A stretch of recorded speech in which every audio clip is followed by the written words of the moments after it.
Hey, welcome back to Life Sculptors Podcast. I'm your host, Dante Pools. So good to be with you again today. Oh, man, just so many great things happening, so many challenging things happening as well. And, it makes me just excited about all the possibilities of good that could happen. But it also makes me think about the way we use the word bad. Like, have you ever been called bad? Like school is starting, right? And I remember and I know it's happening. Somewhere in somebody's classroom, somewhere, some kid is going to get the label bad. Oh, I used to hate that label. Like this kid isn't bad. Because what happens when we call a kid bad is they internalize that. They think they're a bad person. Because maybe they're the kid in school who can't sit still. Or maybe as an adult, you don't quite fit in at work.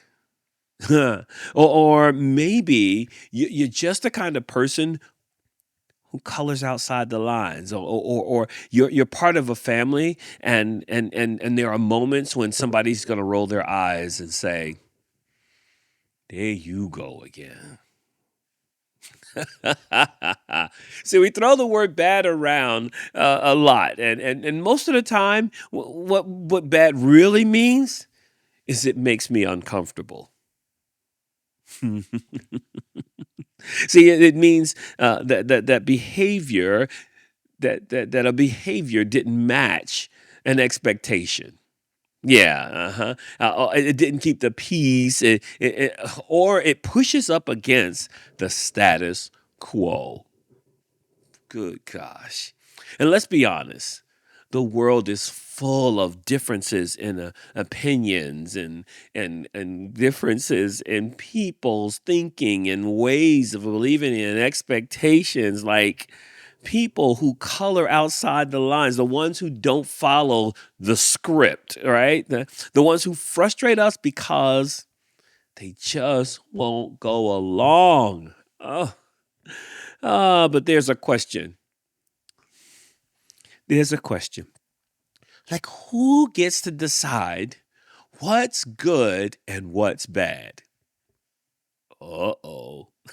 and one culture, right? Being one behavior could be deemed as respectful, but in another culture it could be deemed as rude. Oh, like one parent calls a child stubborn, the other parent calls them determined. Like, what if bad is less about behavior and less about the person and more about the lens that we're looking at them through? That brings us to today's book. Mm, it is Bad Bunny. By Jonathan Bentley. And I cannot wait to get started with this with you. Oh my goodness. Okay, here we go. Here we go. Bad Bunny. Four little bunnies lived together in the woods. They hopped and skipped and frolicked, just as all good bunnies should. But wait, the fourth is missing. Wherever could he be? Here he is.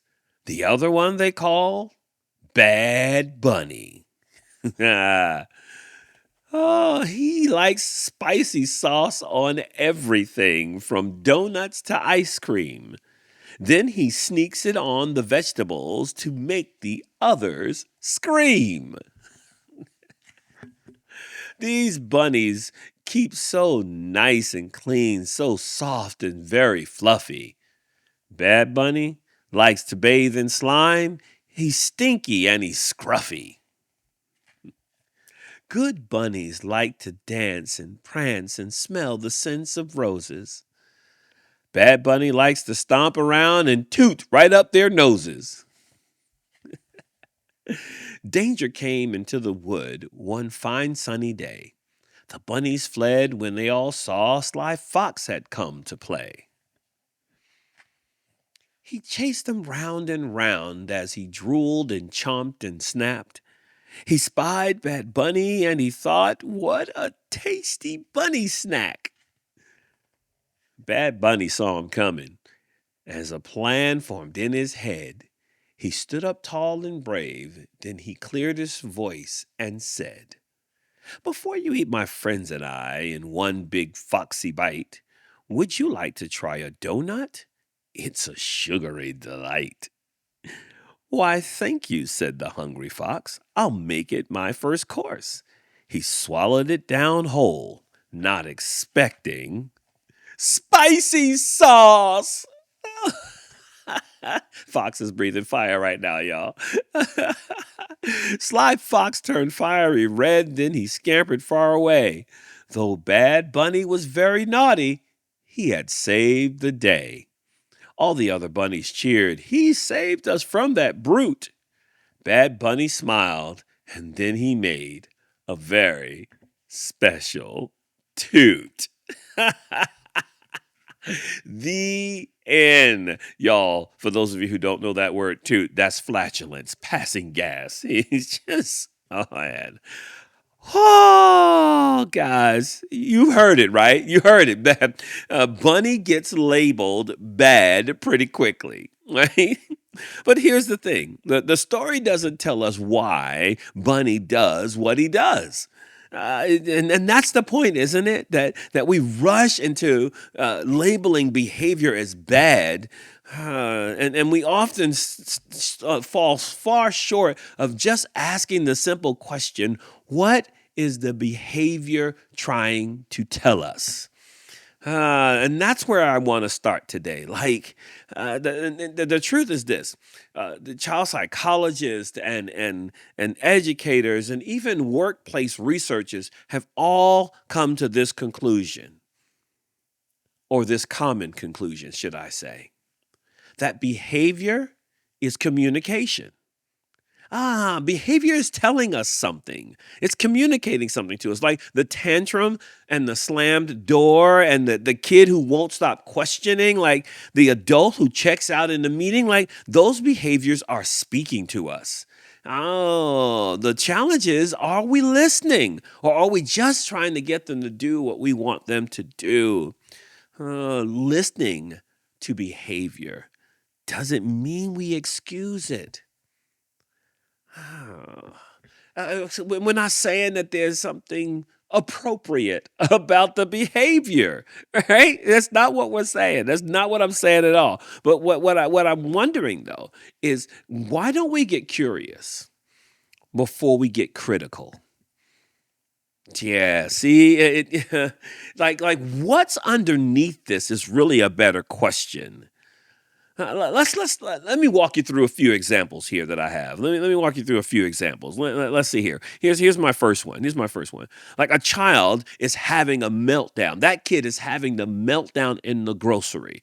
Now, that mother's embarrassed, right? And she's looking around, and maybe she's trying to shrink and like hope that they just disappear, or maybe she just begins cussing that kid out, snatching that kid, yelling at that kid to get that kid to comply.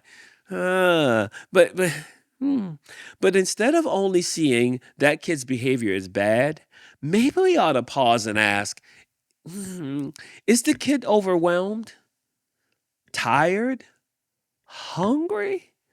Like, are they trying to communicate something that they don't have the words yet to communicate well? Okay. Or maybe it's the teenager who argues back at every single rule. And instead of seeing it as disrespectful, maybe, I'm just saying, maybe we could ask if they're practicing independence.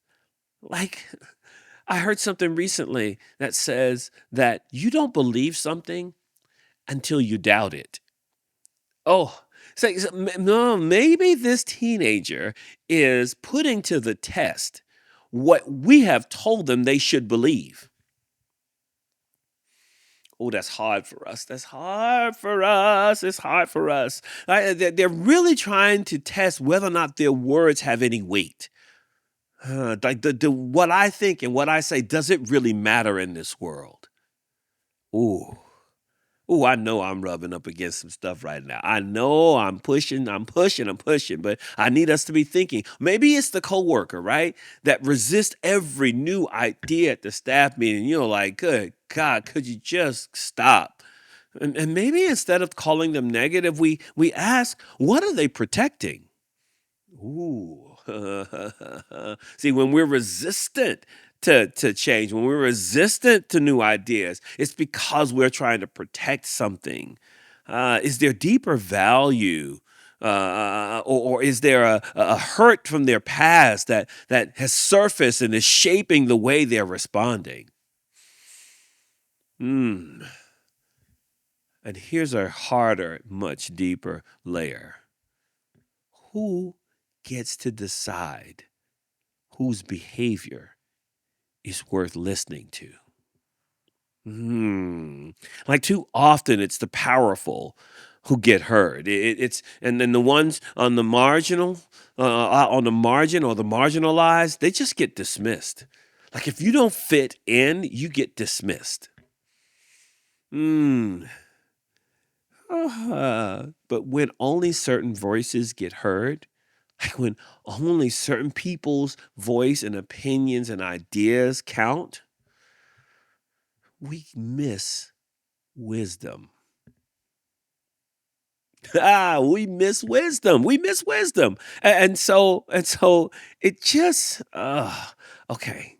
And here's the tension, right? Because there's a difference between compliance and conviction. Oh, they're different. They are different. They are different. Compliance keeps us running. It keeps things going, right? But conviction, it makes things better. Oh, I know it doesn't. I didn't say it made us feel better, but it makes things better. See, compliance, it smooths over the rough edges. Just like, we're going to be all right, Just y'all, can't we all just get along?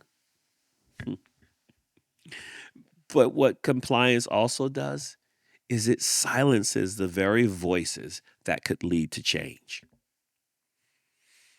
Oh, conviction, it's disruptive and it carries the power to move us towards what's truer or fairer or even more whole.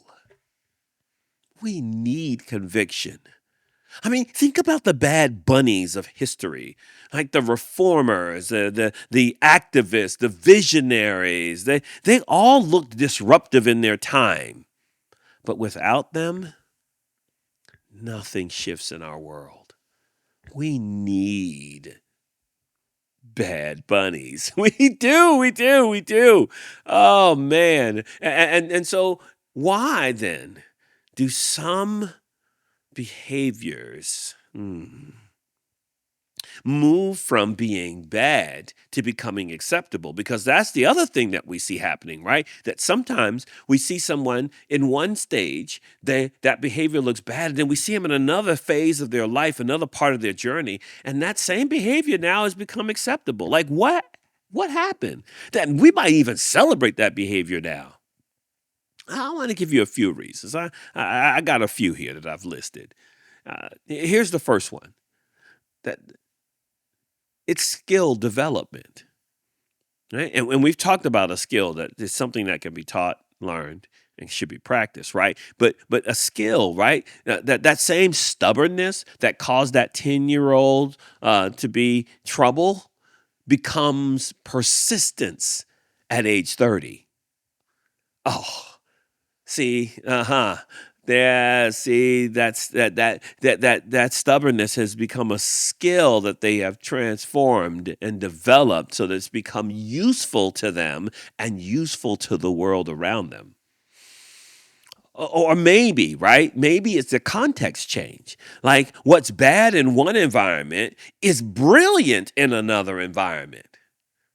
Oh, I'm telling you, I have watched a kid who showed up as, they felt like, you notice I said felt like. They felt like to the teacher that this kid was just disrespectful, just rude, just disruptive to the class. I'm telling you, I was that kid that would finish his work and talk to everybody. I told you before, I got into trouble because I kept talking.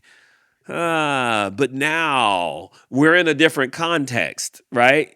And now talking is the way that I help change the world. Context matters, right? We got skill development, we got context. But here's the other thing. Sometimes we need to just reframe. Like society sometimes evolves and changes and starts to see the purpose in what we once saw as bad.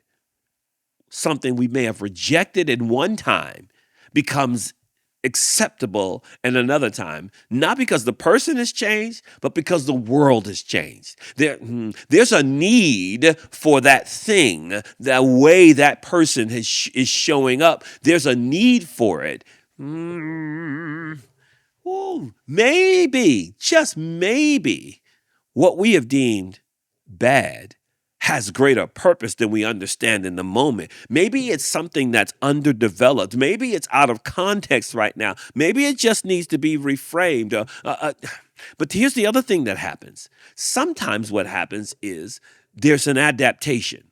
And sometimes that adaptation is good and sometimes it's not so good. And when I say that, what I mean is this, that sometimes the person themselves learn to channel their difference by suppressing it. They just stuff it down. And so it looks like they've become more compliant when really they've just gotten quiet.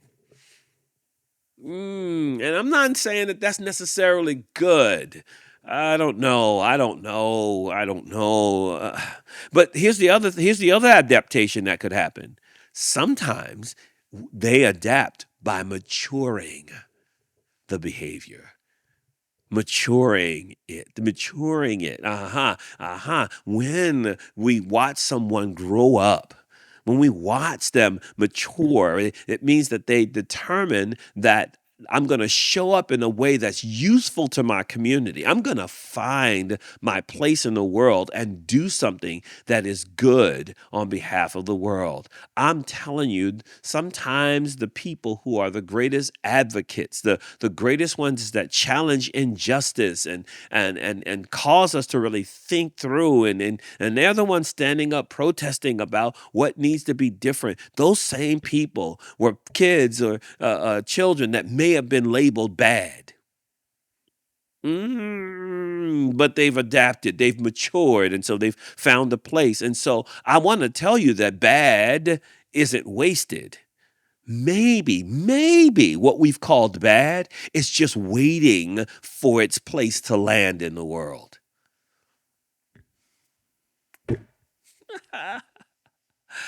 Oh, and we live in a world, right, where there's lots of opinions. There's lots of differences in cultures, and they seem sometimes to collide, right? And it's not, I'm not just talking about between countries, that sometimes it's even within a classroom or in our families or at work, even in our faith communities. Oh my gosh. One group calls something respectful and the other one calls it rude. What feels normal in one home feels bad in another home. Okay, all right. Take eye contact, for example, right? In some cultures, making direct eye contact shows confidence and honesty. In others, it's a sign of disrespect for authority. So which is good and which is bad? Well, it all depends on the lens in which you're looking through it. All right, or think about independence, right? In many Western contexts, right? Independence is celebrated. It's celebrated as a strength. But in a collectivist culture, where it's like the village matters more than the individual, the community matters more than the individual, independence can be seen as selfishness, while interdependence is honored. And so I just want to challenge us to be thinking about, like, when we call something bad, how much of this is really about actual behavior and how much of it is really about our expectations? Like, have you ever judged someone's behavior only to later realize that it was completely normal in their world? Like, you looked at it like, why are they doing that? And then you got some greater context. You saw where you understood their world a little more, and you were like, okay, now that makes sense. Okay. Or what unspoken rules do you carry that you assume are universal? Let me put it to you like this. We'll say, well, that's just common sense. When someone says that's just common sense, that's our judgment coming to the surface. And that doesn't mean that there shouldn't be a common good. Now, don't get me wrong. I'm not saying that there shouldn't be a common good, but I'm saying we are so quick to judge that we'll call something just common sense because it doesn't comply with our expectations of what good is.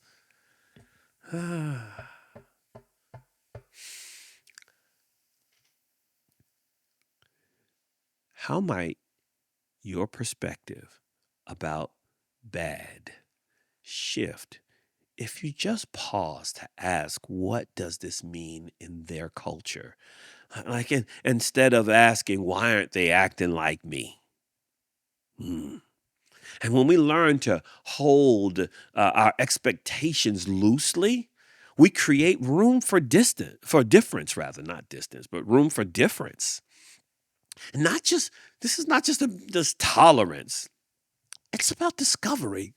It's about understanding and seeking to understand. And that's when diversity moves from irritation to gift. Oh, yeah.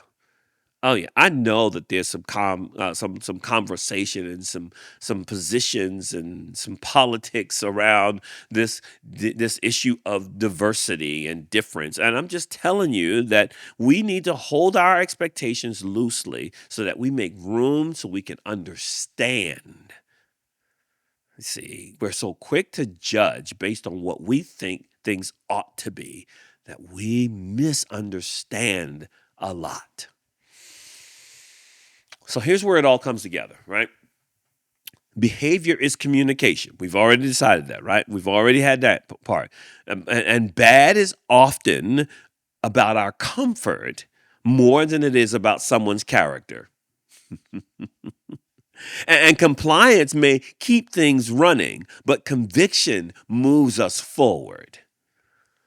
And what's considered bad in one context may be transformation trying to give birth to something new.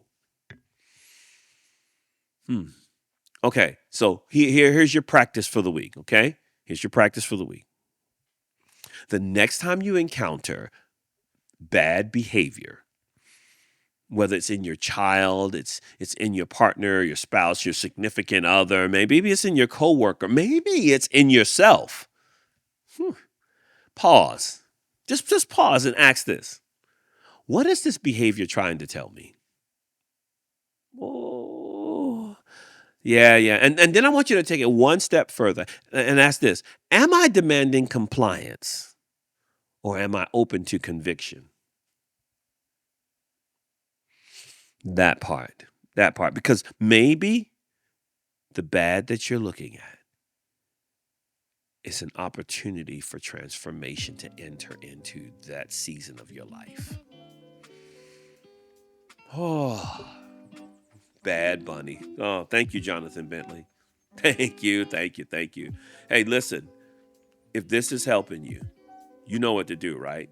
Like, subscribe, share it. Yeah, man, share it with somebody who you know needs to have this conversation.